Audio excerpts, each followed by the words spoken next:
Varicose veins కి సరైన చికిత్స కోసం సంప్రదించండి ఎవిస్ హాస్పిటల్. రమగారు నమస్తే అండి. నమస్తే జయ.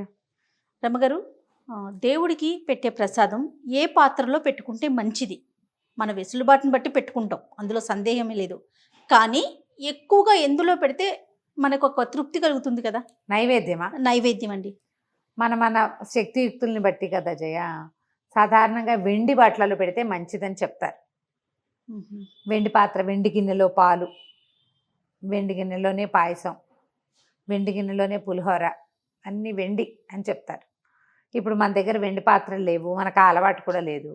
ఏ పాత్రలోనో ఏదో ఒక గిన్నెలో, ఇత్తడి గిన్నెలో వండాము, ఇత్తడి గిన్నెలో పాయసం తీసుకొచ్చి దేవుడి దగ్గర పెట్టచ్చు. ఏదైనా బౌల్లో వేసి పెట్టుకోవచ్చు. జనరల్గా ఏంటంటే మనం దేవుడికి నైవేద్యము చేస్తున్నాము అంటే మనకి దేవుడికి ప్రత్యేకంగా చేయాలనే మైండ్ సెట్ ఉన్నట్టు. అవును అవును కదా, ఉన్నట్టేగా. అంతేనండి. మైండ్ సెట్ లేకపోతే నువ్వు దేవుడి కోసం ఒక పదార్థం చేయవు. ఆయన మీద శ్రద్ధ ఉండబట్టే చేస్తావు. శ్రద్ధ ఉంటే కొన్ని ఆ పద్ధతులు పెట్టుకుంటే బాగుంటుంది. మనం రోజువారీ వడ్డంలోనో, వంటలోనో, టేబుల్ దగ్గర అన్నాలు పెట్టుకునే చోట వాడేవి కాకుండా స్టీల్ పాత్ర అయినా పెట్టుకోవచ్చు. వాటిని విడిగా ఉంచుకుని ఇది దేవుడిది అని దేవుడికి అందులోనే పెట్టుకోవటం. నువ్వు మనం స్టీల్ గ్లాసులో పాలు పోసి పెట్టుకోవచ్చు. అది రోజువారీ అందరం తాగేయకుండా, ఎంగిల్ చేయకుండా, తోముతాం కదా అనిపిస్తుంది. కానీ నీకు నీ శ్రద్ధ దానికి ఆ స్టీల్ గ్లాసే పక్కన పెట్టుకో, స్టీల్ కప్పే పక్కన పెట్టుకో, స్టీల్ బౌలే పక్కన పెట్టుకో, ప్లేట్ అయినా సరే. ఇప్పుడు ఈ పండగ రోజుల్లో నివేదనలు చేస్తాం. అరిటాకులో నివేదన చాలా మంచిది చేయాలి. తేలిక కదా. వెండి గిన్నె కొనుక్కోండి అంటే కొనుక్కోలేకపోతాం. విస్తరాకు, ఏదైనా ఆకు. ఇప్పుడు మన పళ్ళెల్లో వాడేసే పళ్ళెల్లో దేవుడికి ప్రత్యేకంగా మన దగ్గర లేదు. ఆ పళ్ళెల్లో ఒక ఆకు వేసి, బాదం ఆకులు చుట్టుపక్కల ఇళ్లలో ఎక్కడైనా బాదం చెట్టు కనబడితే 4 ఆకులు కోసుకొచ్చి, ఆకులతో చిన్న విస్తరు కుట్టి అది వేసి దాని మీద నివేదన చేయొచ్చు. ఎలాగైనా చేసుకోవచ్చు. ఇవన్నీ మనసే ప్రధానం. అంతే. ఈ మనసు ప్రధానంలో వెసులుబాటు రెండోది. అవకాశం ఉండాలి కదా. అవకాశం రెండోది. ఆ అవకాశం ఉండి, మనసు ఉండి నువ్వు చేయగలిగితే నీ తాలూకు ఏమనాలి, దైవభక్తికి వెళ్ళలేవు, ఏదైనా చేస్తావు. బంగారపు గిన్నెలు పెట్టుకునే వాళ్ళు, వెండి కంచంలో బంగారపు వేసి దేవుడి కోసమే పెట్టేవాళ్ళు ఉన్నారు. శక్తి అనుసారం, మన శక్తి అనుసారం, మన వెసులుబాటు అనుసారం వనరులు ఉంటే ఏమైనా చేస్తాం. ఏ వనరు లేకపోయినా కూడా ఇలా ఎంగిలి చేయని పాత్రల్లో నివేదన చేయండి. కనీసం వండేది కూడా మనకి ప్రధానమైన రమ్మగారు చూసుకొని వండుకోవాలా. ఇప్పుడు పరవన్నం వండుకుంటాం, స్వామికి పరవన్నం ప్రసాదంగా చేయాలనుకుంటాం. సాధారణంగా ఒక ఇత్తడి గిన్నెని పెట్టుకుంటాం, అందులోనే చేసుకుంటాం. అది కూడా మంచిదేనంటారా? అంటే నీ ప్రశ్న ఇంకా పూర్తిగా లేదు. అందులోనే వండాలా? అలా ఇప్పుడు పాయసం వండాలంటే పాయసం నిదానంగా ఉడకాలి కదా జయ. స్టీల్ గిన్నెలో పెడితే అడుగు మాడిపోతుంది కదా. నీ ఉద్దేశం అది కాదనుకుంటా. ప్రత్యేకమైన గిన్నె ఉంచాలా? ఉంచుకోండి. ఆ గిన్నెని భగవంతుని ప్రసాదం కోసమే వాడుకోవాలి. ఇప్పుడు వెజిటేరియన్, నాన్ వెజిటేరియన్ ప్రశ్నలు వస్తాయి ఖచ్చితంగా. ఇందులో వెజిటేరియన్ వండే పాత్రల్లో దేవుడికి నివేదన పెట్టచ్చా అని నన్ను అడగండమ్మా. పూర్తిగా మీ యొక్క ఏమంటారంటే విజ్ఞతకే వదిలేస్తాం వాటిని. Veg or non veg, what ever it, ఏదైనా మనం వండుకునే పాత్ర. ఇప్పుడు మందపాటి పాత్ర, పాయసము మందపాటి పాత్రలో పెట్టుకోవాలి. పులిహార అన్నం ఇంత వెడల్పాటి దాంట్లో తాంబాళంలో వేసుకుని ఒక తాంబాళం దాంట్లో వేస్తాం, అందులో కలుపుకుంటాం. అందులో అన్నం తినం కదా మనం. అవును.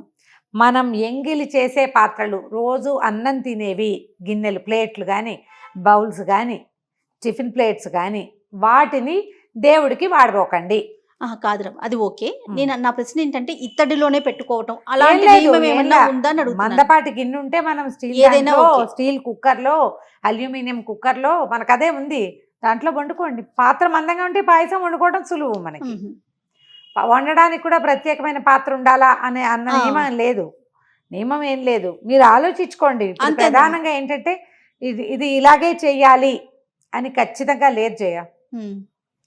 ఇలా చేస్తే మంచిది అనేది ఒక పాయింట్ ఉంది. ఓకే. దేవుడికి నివేదన అనేది ప్రత్యేకమైన విషయం. నీకుంది, అది ఉన్నప్పుడు ప్రత్యేకంగా చెయ్యి. దానికోసం కొనుక్కు రావద్దు, రాలేకపోవచ్చు. నువ్వు నీకున్న దాంట్లో చెయ్యి. సూక్ష్మంలో మోక్షం. దొడ్లోనో, వాకిట్లోనో, పక్కింటి పెరట్లోనో అరిటాకు ఉంటే ఒక అరిటాకు తీసుకురా.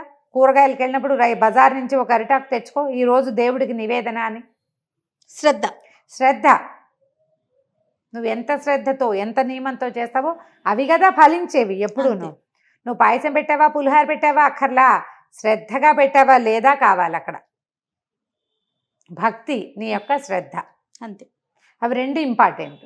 కొంచెం ఏ పాత్రలో అయినా పెట్టుకోవచ్చు. రాగి పాత్రలో పెట్టచ్చా అని ఎవరో కూడా అడిగారు. రాగి పాత్రలో పెట్టచ్చు అంటే మనం ఏ పదార్థం పెట్టినా రాగి అవి వెంటనే రియాక్ట్ అవుతాయి. అవును. పులిహారలు అవి పెట్టలేం కదా. పాయసం పెట్టినా తీపికి రంగు మారిపోతుంది జయ. రాగి పాత్రలు వండటానికి కానీ వడ్డించటానికి కానీ తర్వాత నివేదనలకు కానీ చెప్పబడలా అసలు. వాటికి రియాక్ట్ అయ్యే గుణం ఉంది. పాయసంలో కిస్మిస్లు వేస్తాం, రాగి రియాక్ట్ అయిపోతుంది. ఇతడి దాంట్లో కూడా పాయసం వండుకుంటామా, అందులో ఉంచం చేయాలి, వెంటనే మార్చేస్తాం. నేను ఇతడి గిన్నె పెట్టుకుంటా నైవేద్యానికి, కానీ వెంటనే మార్చేస్తాను.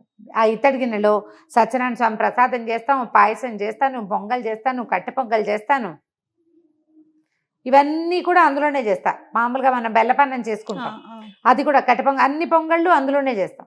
చేయగానే నివేదన వేడి చల్లారటం ఏంటి నివేదన అయిపోయాక పాత్ర మార్చేస్తాం. ఇప్పుడు అవి ఎంగిల్ చేసే గిన్నెలు కావు కదా. పాయసానికి ప్రత్యేకంగా ఒక చిన్న ఇత్తడి గిన్నె కొనుక్కోండి, దాంట్లోనే చేసుకోండి. దాంట్లో ఇంకా మనం ఏం చెయ్యం, ఒక శ్రద్ధేనమ్మా, అంతకంటే ఏమీ లేదు. ఇప్పుడు శ్రద్ధ మళ్ళీ మనిషి వ్యక్తుల్ని బట్టి మారుతాయి. ఒక్కొక్కళ్ళకి పువ్వులు అలంకరణ, చాలా పువ్వులు పెట్టడం, బోల్డ్ అని దీపాలు పెట్టడమే శ్రద్ధ. ఒక్కోళ్ళకి నివేదన బాగా ఎన్ని రకాలు చేసి పెట్టడం, 9 రకాలు 14 రకాలు నివేదన శ్రద్ధ ఇంకొంతమందికి, అలంకరణే శ్రద్ధ ఇంకొంతమందికి, మడి శ్రద్ధ ఉంటుంది కొంతమందికి. మడిగా అని మడిగట్టుకోవటము, మడిగోల, ఎవరి గోల వాళ్ళది కదా. ఈ శ్రద్ధల్లో మనం ఈ విషయం మీదకి వస్తే ఇలాంటి శ్రద్ధ వహిస్తే సరిపోతుంది. తమలపాకు, మన ఇదేమంటారు అరిటాకు కానీ బాదమాకులు కానీ అవేవి లేకపోతే విస్తరి, మూడోది విస్తరాకులో కూడా పెట్టుకోవచ్చు. ఆకుపచ్చటి ఫ్రెష్ ఆకులు నివేదన చేసినా కూడా చాలా మంచిది. కుదిరితే మనకు అవకాశం ఉంటే ఒక్క అరిటాకు తీసుకొస్తే నివేదన అయిపోతుంది. ఆ అరిటాకుని మనం ఎవరైనా వేసుకుని